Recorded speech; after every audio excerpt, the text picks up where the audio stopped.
In this case, I want to show you, I want to guide you through the steps that I take normally to tile I will say a tub surround. In this case, it can be a shower, stand-up shower. In this case, it's a tub. The tub itself, the bathtub is going to be refinished, so obviously you need to be careful in not chipping the tub. But in this case, we have, we're going to apply another finishing and another, I guess, tutorial for that.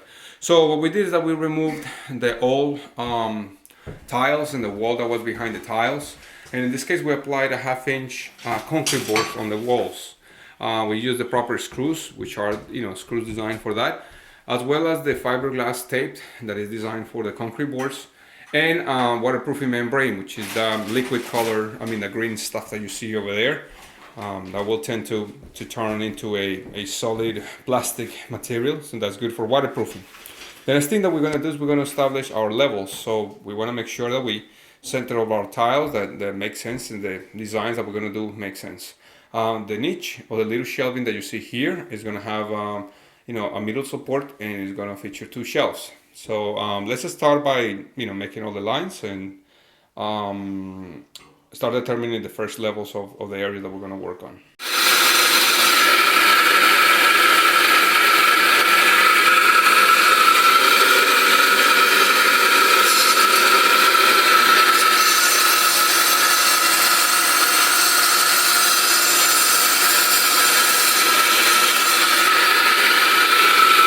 As I said not too long ago, we need to make sure that whenever we're doing all these cuts and these first lines are nice and level. So that means that is a full piece, and it has a little inclination towards that side. So these sections over here, these tiles are a little shorter than the ones on the other side. So you need to kind of cut both sides in a different, I would say, with incrementals, so you can get to a full piece over here. This, what you see over here, this edge is an angle, and what we're going to do is that we're going to be featuring these corners over here in an angle.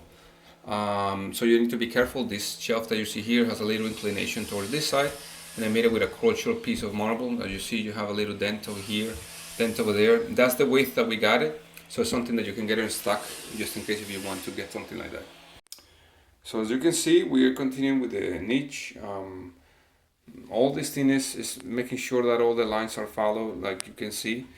Here we use a bull nose to finish this edge, but the lines are really nice and symmetric. As you can see, we finish up with a nice full piece over here. We have a shelf that is slightly smaller on the top than in the bottom. This is for the shampoos over there, and for some sort of like hand soaps on the top.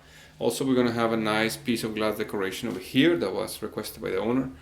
And the idea is to make sure that all these lines and all these things, including the small cuts that we have over here, are done in the best way possible. The little details that are around are installed really well. So we have an inclination on this shelf. We have an inclination towards us, and the idea is to let this dry before we continue with something bigger, as the areas start getting putting some weight on the bottom tiles. We don't want them to pop out just to kind of fall over. Although we're using some sort of special thin set cement, like mortar cement that has polymeters, so that helps the better addition to the walls. And just make sure that you maintain all the lines all the time, that you correct small little areas, and that's how you continue. Okay, as you can see now, we have this all the wall finished. And to be honest, once you finish with all the little cuts that you have that you can see in the niche, now it's nice and finished, everything is symmetrical, the lines are going nice and level. So you can proceed with the other parts. I stopped over here with the first design because this will collapse if you put a lot of weight on it, right? You want to make sure that the glue that you're using, in this case I like to use cement because the tile mortar, because it will adhere to the wall faster, will dry quicker than just using some sort of synthetic material, and it will allow you to build up a little bit, because not all the walls are going to be nice and straight, so you have to make up a little bit on the areas where you're missing some cement, and that's why it's good to use the mortar instead of using a synthetic glue. What you can see is we finish it with the little bull nose on top. Everything is nice in the center, and then the center over here. And as always, I mean, you're gonna find this is a job that will be changed as you go around from project to project. In this case, we need to kind of finish it up like that because we have obviously the molding over here, but we want to have a nice continuation until the end.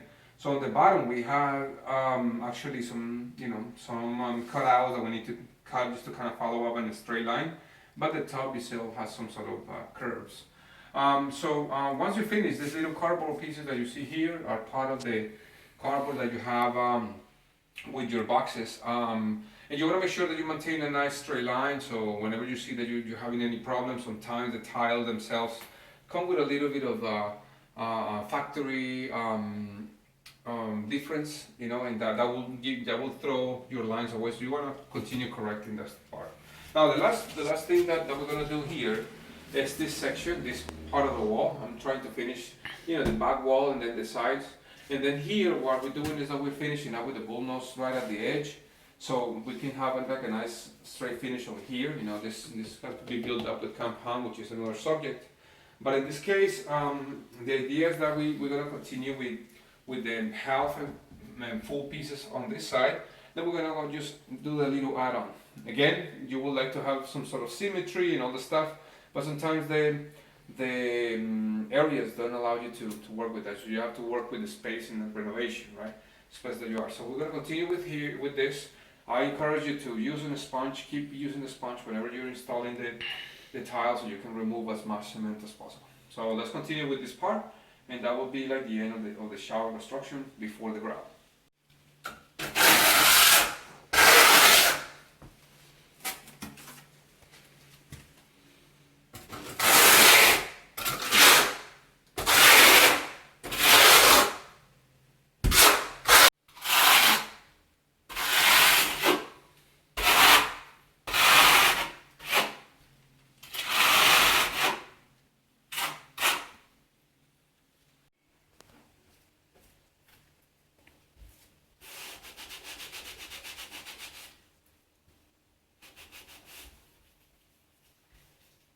Alright, this is the last segment of this video.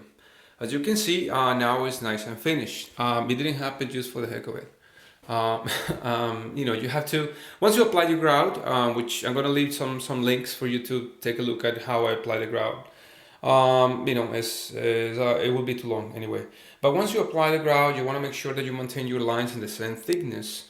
Also that you use some grout boosters or something that will help you to prevent a lot of mold proliferation in your walls instead of the water when you're mixing the grout, if it's possible wherever you live.